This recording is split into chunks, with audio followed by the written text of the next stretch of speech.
get play dad's guitar. And I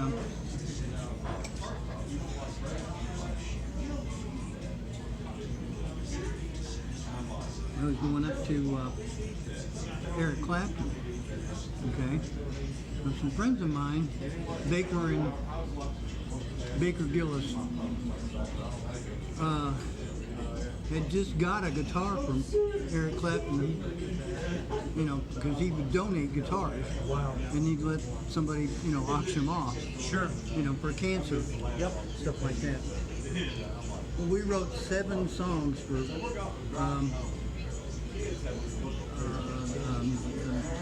Hair of the Dog, Nazareth. Okay? It's supposed to be on their next album. And I was in communication with their manager.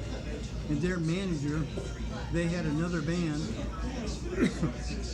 that was under management contract with them. And they're from Scotland also. And their name was Red Dog. Okay? So I got to talking to these guys. And they said, well, we're on a two-week hiatus right now. We're on tour with Nazareth. And I said, oh, cool. So, we're trying to raise money. There's a cancer hospital there for kids, but it's out in the country. And he said, we need a McDonald's house, someplace where the parents and the kids can stay in between their chemo treatments. So we're trying to raise money for that. He said, can you help us? And I went back to Eric Clapton and the guitar. Okay, so I contacted Eric Clapton's manager about that, and he said, where is this at? And I said, it's in Scotland. And he goes, well, Eric's over there on tour right now. I said, really? He said, when is the dates on this stuff, you know? And I told him when they were planning on trying to hold this concert over there. And he said, well, I'll get back with you. He said, but I'll tell you somebody else that might be interested. He said, Bonnie Raitt might be interested in playing. So I called Bonnie Raitt up in California, her manager, and told her manager about it.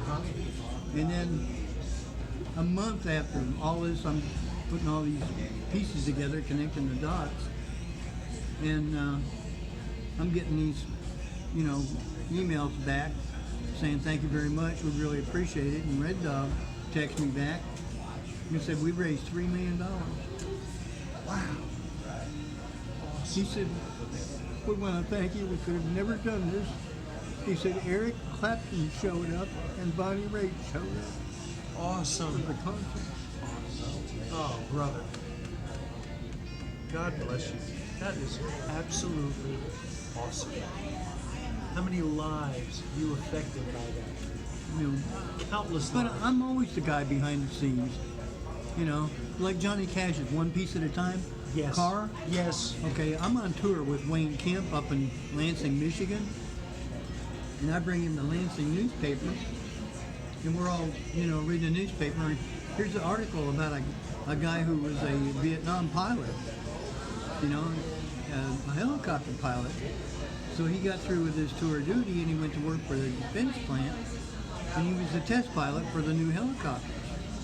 He's always wanted a helicopter, but he could never afford a helicopter. So guess what? He stole it. One piece at a time. So this is awesome. So here's a picture of the barn. The doors are open. You can see the helicopter in the barn. And he's being dragged out by 2 state troopers. If I have that in me, I want Stolen property. Yeah. Got one piece at a time. could be that guy. Well, how he got caught is he had put the whole helicopter all together, Time, you know. and he needed the big chopper blades, the big, you know, to put on.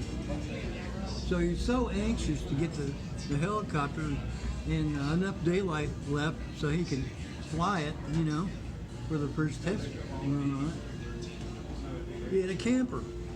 He put the chopper blades in the camper, run them all the way through, and they were sticking up there by the dashboard. Right. You know, and he had to tie a rope around to keep them from the door, flapping all around. to close the door in the back of the camper. What's that?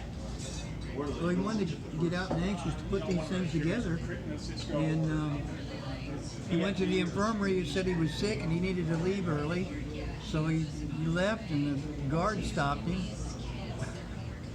and found these chopper blades. They did an investigation, and that's how they found it. Well, eat your dinner. It's getting cold. This is wonderful. You're awesome. I feel blessed that you guys came in and sat Oh, down and had I dinner. feel honored This is wonderful. to be with you. I just love sharing stories. Oh, this is wonderful.